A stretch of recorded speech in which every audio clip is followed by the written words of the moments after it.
Bonjour à tous, je vais vous présenter dans cette vidéo la méthode qui consiste à déterminer l'écart type d'une série statistique. Alors pour déterminer l'écart type, il va falloir faire plusieurs calculs, notamment la première étape est de calculer la moyenne de cette série. Donc si vous regardez la méthode 1, la vidéo précédente, je vous explique un peu plus en détail comment déterminer la moyenne d'une série statistique. Deuxième étape, ça va être de calculer la variance. Donc la variance, en fait, il y aura deux méthodes. Première méthode, on va déterminer les carrés des écarts entre chaque valeur et la moyenne. Et après, on va faire la moyenne de ces valeurs. Donc, pour faire cette formule-là qui semble un petit peu compliquée, quand même, on va utiliser de préférence un tableau. Vous allez voir, ça va être tout à fait faisable. Deuxième méthode, c'est d'utiliser une autre formule. Et on va faire la différence entre la moyenne des carrés de chaque valeur. Donc, vous voyez que la formule ressemble beaucoup à la formule de la moyenne, sauf qu'on met des carrés partout sur nos valeurs. D'accord. Moins, donc c'est la différence, donc moins la moyenne au carré. D'accord. Donc c'est le carré de la moyenne. Et quand on aura déterminé avec l'une ou l'autre des méthodes, on va faire les deux méthodes, la variance, on va pouvoir en déduire l'écart type qui lui est beaucoup plus simple puisque c'est la racine carrée de la variance, donc c'est la racine carrée du nombre qu'on aura trouvé dans l'étape 2 avec l'une ou l'autre des méthodes. J'ai pris comme exemple les notes d'élèves d'une classe de seconde lors d'un devoir, donc sur un devoir sur 20, il y a un élève qui a eu 5 sur 20, 3 élèves qui ont eu 7 sur 20, 5 élèves qui ont eu 8 sur 20 et ainsi de suite. Donc les effectifs ici ce sont le nombre d'élèves qui ont eu telle ou telle note. Donc première étape, on va calculer la moyenne. Donc c'est exactement le même exemple que dans la méthode 1 sur la moyenne. Donc je vais être assez rapide puisque c'est exactement le même exemple et puis on utilise évidemment la même formule pour calculer la moyenne. Donc ici je vais utiliser 1 fois 5, c'est-à-dire n, l'effectif de ma première valeur, x c'est ma valeur, n c'est l'effectif de ma valeur, donc j'ai 1 fois 5, j'ai 3 fois 7, j'ai 3 élèves qui ont eu 7 sur 20, donc 3 fois 7, plus 5 fois 8, et ainsi de suite, jusqu'à 2 fois 18, parce que j'ai eu 2 élèves qui ont 18 sur 20. Et je divise évidemment par l'effectif total, qui est le nombre d'élèves. Donc je calcule 363 divisé par 33, et on trouvait 11, donc la moyenne à ce devoir est de 11 sur 20. Ça, c'est la première étape. Deuxième étape, c'est de déterminer la variance. Donc, on va pouvoir notamment utiliser de préférence peut-être pour que le calcul soit pas si compliqué, enfin pas trop compliqué, et pour pas se tromper, on va utiliser un tableau.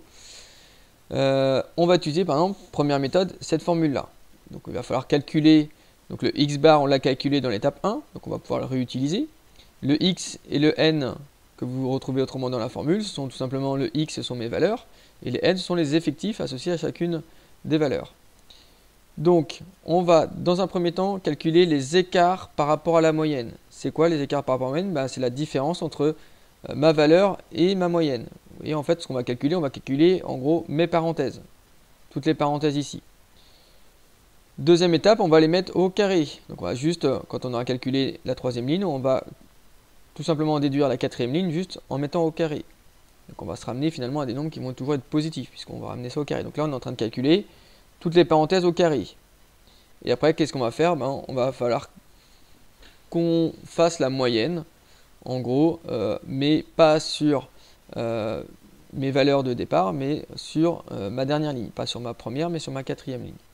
Donc la moyenne était de 11, pour rappel. On l'a calculé juste avant. Donc maintenant, si je calcule l'écart par rapport à la moyenne, donc le x moins x bar, donc si je prends ma première note, le x c'est 5, x bar c'était 11, donc en fait l'écart entre 5 et 11, 5 moins 11 c'est moins 6. L'écart entre 7 et 11 ici ça va être moins 4. 8 moins 11 moins 3 et ainsi de suite. Jusqu'à notre valeur 18. Et on trouve 18 moins 11, c'est-à-dire 7. Donc vous voyez qu'ici on se retrouve parfois avec des valeurs négatives si on s'appuie toujours sur la formule là où on fait la valeur moins la moyenne. Par contre quand on met au carré, on va se ramener finalement toujours à un nombre positif. Moins 6 au carré ça fait 36. Moins 4 au carré ça fait 16. Moins 3 au carré ça fait 9 et ainsi de suite. 2 au carré, 4 au carré, 16 au carré, 7 au carré, pardon, 49. Donc là on a calculé finalement les écarts par rapport à la moyenne au carré. On a mis au carré tout simplement la troisième ligne. On n'obtient que des valeurs positives. Vous voyez que si vous vous trompez malencontreusement sur le signe ou sur le sens de la différence, ça n'importe pas puisque finalement on ramène ça au carré. Donc finalement tout ce qui était négatif devient positif. Et tout ce qui est positif évidemment restera positif.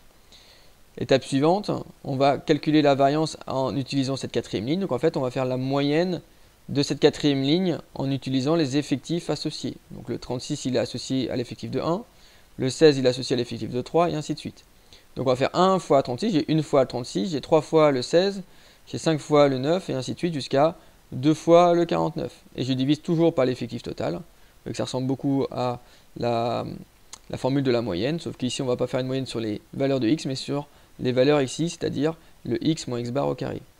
Et quand on calcule, on trouve 304 sur 33, c'est-à-dire à peu près 9,21. Donc ça, c'est ma variance. Ça, c'est avec la première méthode. Maintenant, si je fais avec la deuxième méthode, on va utiliser plutôt cette formule-là. Donc, on va utiliser les effectifs, les valeurs. On va simplement mettre les valeurs au carré.